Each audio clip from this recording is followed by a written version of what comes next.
Olá, voltando a contar meus causos, eu trago hoje para vocês um momento muito diferente, porque de início foi algo muito ruim pela vergonha alheia, mas ao mesmo tempo o fator motivacional que aconteceu na minha vida.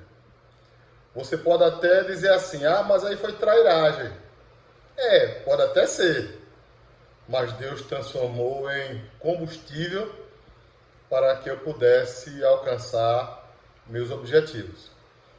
No vídeo anterior, disse a vocês que eu iria contar um detalhe muito interessante sobre a minha ida para Recife, fazer o curso de habilitação de oficiais, o CAO, que era pré-requisito, ainda para ser promovido ao posto de major.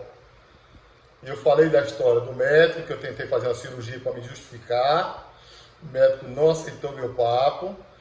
Falei do Coronel Marcelo, que me ajudou muito, sendo meu personal trainer online, à distância, para me preparar, porque apesar de eu ter um histórico assim, de atleta, vamos dizer assim, ter sido muito competitivo no atletismo, aí na faixa de 19 para 20 anos, no início da minha jornada lá no CPUR do Recife, chegando a estar entre os melhores aptidões físicas, no caso da época. Então, corrida, barra, abdominal, meio sugado, corrida rústica, essas corridas de resistência era o meu forte. E, estando com a vaga praticamente garantida, 2 episódios aconteceram. Por que vaga garantida? Assim que eu terminasse o curso, já tinha a vaga de major me esperando. Era me habilitar durante o ano, 2001, e em dezembro, 25 de dezembro, já tinha vaga me esperando. Tinham mais de 5 vagas e a Polícia Militar conseguiu 5 vagas fora do estado para que capitães fossem. Quem estava na vez? Era a minha turma. Então tinha-se 2 vagas em Pernambuco, 2 vagas na Bahia e 2 vagas no Pará. O diretor de ensino na época, sabendo da nossa condição de pernambucano, um colega aqui da Bahia, outro colega do Pará, ele tentou ajustar para unir o útil ao agradável. Mas 2 coisas aconteceram nesse processo. A primeira delas, passou o subcomandante-geral da Polícia Militar em Pindaré-Mirim na época, e na hora do almoço eu compartilhei com ele que estava indo para o CAO no ano seguinte. E ele, sem medir as palavras, apontou para mim e disse: tu não vai, porque tu não consegue passar no TAF, tu está muito gordo, tu não consegue fazer nenhuma barra.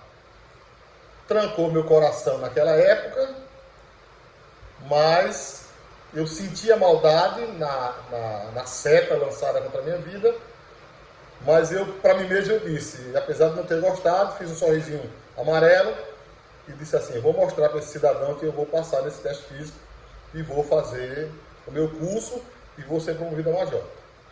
Esse foi o primeiro episódio. O outro foi mais sério ainda, porque eu já estava treinando toda semana, já estava ali fazendo um trabalho, instalei uma barra em casa, comecei a treinar inclusive com uma caixa vazia de cerveja, né, emborcada, com uma tábuazinha em cima, a encurtar a distância para fortalecer a musculatura. Comecei a fazer o trajeto caminhando da minha casa para o quartel, de Santa Inês para Pindaré, cerca de 6, 7 quilômetros de distância, lá do bairro São Benedito para o quartel, ia a pé, às vezes fardado, às vezes no dia da educação física ia trotando, já treinando e me preparando para esse teste físico. A gente chama de TAF. Na época, o teste físico era muito mais rigoroso em relação ao que é aplicado hoje aqui na Polícia Militar e no Corpo de Bombeiros. A gente tinha que ralar de fato para fazer o teste físico. Eu só tinha uma vantagem a meu favor, que era a minha idade. Como eu já não era um jovem de 20 anos, e a tabela pegava a faixa etária, então eu tinha que fazer ali umas 5 barras no mínimo para poder estar habilitado. Tinha que fazer 3.200 metros no menor tempo possível, mas não podia baixar muito, porque senão não pontuava. Tinha que fazer o meu sugado, não lembro se era 48 em um minuto, e tinha também que fazer o remador. Então tudo tinha uma tabela que se pontuava e se juntava tudo e conseguia fazer aí a pontuação mínima de 151 pontos. Se eu fizesse o máximo em todos os exercícios, eu faria 300 pontos, mas eu só precisava de 151 para passar. Aí veio o lado mais sério desse processo, que poderia ter me deixado chateado durante muito tempo, mas eu não fiquei chateado não. Eu dei foi boas gargalhadas da situação. Estava no tempo do fax, eu preparei o meu requerimento, já me sentindo pronto aí para fazer o TAF, pelo menos o mínimo, né? Ali umas 3 barras. Porque, graças a Deus, quando eu consegui destravar em casa, na barra, fazer a primeira barra sem a caixa de apoio, na mesma semana eu já estava fazendo 3, 4 barras. E eu também no quartel, lá no último compartimento, no último espaço das instalações do 7º Batalhão, eu também fiz uma barra por lá escondida. Escondida porque eu digo assim, toda hora eu saía da minha sala devagarinho, de fininho, ia lá para esse quartinho fazer uma barra bem feita, porque essa era a orientação do meu personal trainer, Coronel Barcelos, e voltava para minha sala. Mas toda hora eu ia lá e fazia uma. Então, quando eu destravei, porque também tem um lado emocional, foi fácil chegar a 5, 6 barras na semana seguinte. Mas demorou um tempinho aí. Eu passei uns 3 ou 4 meses aí treinando forte, porque eu não queria mostrar para aquele coronel que eu ia passar nesse teste físico e iria para Pernambuco. Preparei o requerimento, peguei a assinatura do meu comandante imediato, mandei pelo fax para a diretoria de ensino. Aí vem o ponto. Aí vem o X da questão. Quem estava indo para o curso? Luiz de Pindaré, Adenilson de Caxias, Coronel Arlan de Imperatriz, Coronel Pereira também de Imperatriz e o Coronel Becker, eu estou dizendo coronel, mas na época eram todos capitães, Coronel Becker de São Luís. Mandei o requerimento para a DE via fax. Pego o telefone, estou contando com detalhes, pego o telefone e ligo para a diretoria de ensino, que a gente chama de DE, para saber se o fax tinha chegado e se tinha chegado legítimo. Um colega de turma que trabalhava na diretoria de ensino recebeu o fax e logo em seguida o meu telefonema. Não vou citar o nome, porque ele já passou por muitos constrangimentos por causa dessa história. Eu sei que ele fica muito constrangido, mas eu não fiquei chateado com ele, não. Eu levei para negociação e foi motivo de estímulo também. O coronel que me disse que eu não iria, eu fiquei. Esticou o dedão na minha cara e disse que eu não iria porque eu estava muito gordo. E o colega lá, que estava na DE, disse assim: Baianinho, eu recebi aqui o teu requerimento. Tá tudo certo. Eu acho que eu vou contigo para a Bahia. Aí eu perguntei assim: mas fulano, tu és o 7º colocado. Só tem 5 vagas. Tu já está contando que alguém vai ser reprovado ou tu está te virando aí com o diretor de ensino para conseguir novas vagas? Mais uma vaga para Bahia, ou para Pernambuco, ou para o Pará? Porque entre nós, entre os colegas, já estava certo que Pernambuco a gente ia abrir mão do primeiro processo seletivo, apesar de ser mais antigo, para poder deixar os 2 paraenses irem, que era Pereira e Arlan. E a gente iria nas 2 vagas de Pernambuco, eu e o Machado, 2 pernambucanos. E em seguida a Denilson, que é baiano, iria junto com o Becker, já que não teve nenhuma vaga para o Sul e Becker é gaúcho. Aí o colega disse assim na cara dura: não, rapaz, eu sou o 7º, eu sei, mas tem 2 colegas aí que vai ser reprovado no TAF, não tem como passar não. Eu disse: quem? Já sabendo quem era que ele estava falando. Não, um é Luiz de Pindaré. E o outro é o colega lá, outro colega lá de Caxias, que, assim como o Luiz, está muito pesado. E não tem como, é impossível esses dois passarem no TAF. Eles podem até fazer a corridinha ali, devagar e tal, forçando a barra um pouquinho, o abdominal, o meio sugado, mas a barra, com aquele peso que eles estão, não irão passar. Eu disse assim, cara, o sexto colocado, só vai fazer o teste, só tem chance, se o de Pindaré, que é Luiz, não passar. Mas se Luiz passar, Arlan, Pereira, Becker, Machado e Adenilson, acabou, não tem mais para ninguém. E eu tinha até falado de 5 vagas, eram 6 vagas, na verdade. Ele disse, não, cara, olha, Luiz esteve aqui o mês passado em São Luís. E eu olhei Luiz, tá muito gordo. Não passa, eu acho que o Luiz não passa nem na corrida. Imagine com aquela barriga. O meio sugado não dá para ele não, o abdominal também não dá para ele não. O Luiz está fora. Eu não sei o outro lá que vai vir, que luta judô e tal, apesar de estar pesadão. Pode ser que ele esteja pesadão, mas esteja treinando aí e tal. Que ele é judoca, né? Muito, muito competitivo, inclusive, campeão maranhense aí. Talvez. Mas eu estou apostando que nenhum dos dois passe e eu já estou me fazendo aqui meu requerimento. Aliás, já fiz meu requerimento, já está aqui certo já. E vou só esperar o TAF, ver os dois, na verdade, reprovados. E eu vou fazer meu CAO logo para sair major agora em dezembro, porque tem as vagas, né? Esse grupo aí vai fazer o curso, quando voltar já vai ser promovido. Eu digo, rapaz, tu conhece o Luiz? Conheço, rapaz. Luiz, quando chegou no Maranhão, chegou magro ou chegou gordo? Não, já chegou gordo. Mas ele engordou mais um pouquinho. Tu lembra de Luiz nas corridas, fazendo barra, abdominal, meio sugado? Ele fazia tudo. É pesado, mas ele sempre foi atleta, lá no tempo do exército e tal. Não, eu não acredito não. Se bem que quando ele chegou aqui, eu vi que ele já era pesado, tá mais pesado. Vai passar não. Rapaz, olha rapaz, tu sabe com quem é que tu tá falando? Aí o colega disse assim, eu não tô falando não é com baiano não. Baiano? O Adenilson? Aí ele disse, sim, tu não é Adenilson não? Eu disse, não. Tu tá confundindo o sotaque, não tá não? O sotaque do baiano com o sotaque do pernambucano. Nessa hora, meu colega que também gosta de falar e tal, fala alto, não sei o quê, já foi ficando meio amarelo. Eu fiquei imaginando aqui a cena. Ele é branco, foi ficando, acho que amarelo.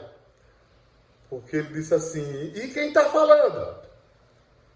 Tu tá falando com aquele que tá muito gordo, que tu olhou o mês passado aí em São Luís, e que tu tá dizendo que ele não vai passar no teste físico. Tu tá falando, cara, é com o Luiz, não é com o Adenilson, com o baiano. Apesar de tu, eu até te entendo, tu tá confundindo os sotaques aí, a puxada aí nas palavras do baiano, do pernambucano, tem umas particularidades na fala, mas tu tá falando é com o Luiz. Vergonha alheia nesse momento. Telefone mudo completamente nesse momento. Como eu já estava treinando, estava bastante confiante que eu ia passar no teste físico, eu só ri e disse assim, fulano, tu vai fazer o CAO no outro ano. Nesse ano aqui, não. Porque eu vou passar nesse teste físico e tu vai olhar, tu vai contemplar eu ser aprovado nesse teste físico. Aí ele, pelo amor de Deus, Luiz, me desculpe, cara. Eu pensei que estava falando com a Denilson. Pior ainda, falando de mim pelas costas. Cara, de fato, eu reconheço que você é muito esforçado, que você tem um condicionamento físico, talvez seja parado, mas me perdoa aí, cara, vai dar certo, vai dar certo. Imagina o constrangimento desse colega, imagina a situação. Depois de uns 15, 20 dias no máximo, eu estava em São Luís fazendo o teste físico. E no primeiro dia estava lá o colega. E era logo barra, abdominal e meio sugado. No dia seguinte a corrida lá no Castelão. E pasmem, nem eu acreditei. A barra era muito boa, ela era de ferro, né? A empunhadura. Estava um pouquinho enferrujada, pintada. Quando foi dado o comando ligar, eu tinha feito um bom aquecimento, dei até uma volta no campo, as pessoas olhando, esse cara é doido, a corrida não é hoje não. Eles não sabiam o que eu estava fazendo. Eu estava me aquecendo. O colega fez 3 barras na marra. Como ele é mais velho do que eu, 3 barras para ele aprovava, era o mínimo. Mas ele estava fumando, era fumante na época, fumava muito. E ele é que estava sem condicionamento físico, apesar de ser magro. Fez 3 barras e a terceira mal feita ainda. Foi na boa vontade da comissão que ele passou nessa barra. E eu fiquei por último. Deixa por último. Subi na barra querendo fazer 7. Fiz 8, fiz 9. Dei um risinho assim debochado. Não era crente ainda. Estava me vingando. Falei com a galera. E aí, já deu quantas aí? 9. Vou fazer mais um para fulano que disse que eu não ia passar no teste físico. Aí eu subi novamente, desci, cravei 10 barras, que era o máximo. Fiz ali uma pontuação máxima na barra, surpreendente. Só perdi para o Coronel Pereira, Caveira, Bop, Guerra na Selva, não sei o que é uma máquina. Esse fez 12, brincando, se quisesse fazia 20. Mas o segundo fui eu, com 10 barras cravadas. A comissão não acreditou. Como é que um cara com 110 quilos praticamente se pendura numa barra e faz 10 barras? O grupo todinho, tanto os concorrentes como os que estavam já fazendo também comigo para ir para o curso. Outras pessoas estavam olhando porque estavam fazendo o teste físico para outras atividades, outros cursos. E a comissão voou em cima de mim ali para parabenizar, para dar peteleco na cabeça, dar as tapinhas de brincadeira, me abraçar, e foi uma festa. E o alvo foi alcançado.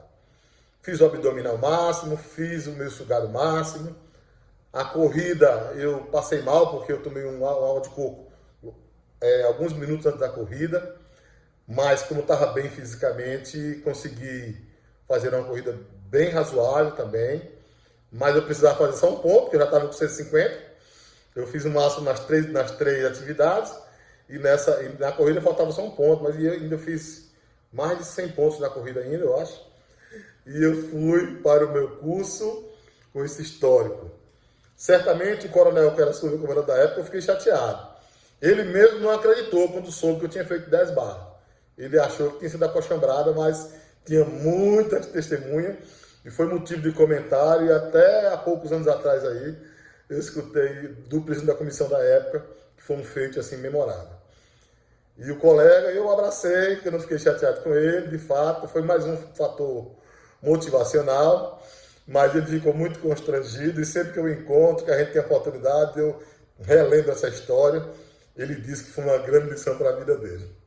Esse caso aí, aquilo que poderia ter sido uma trairagem, aquilo que poderia ter sido uma seta maligna do outro, transformou-se em fatores de motivação e meus objetivos foram alcançados porque Deus tinha um propósito na minha vida. Valeu!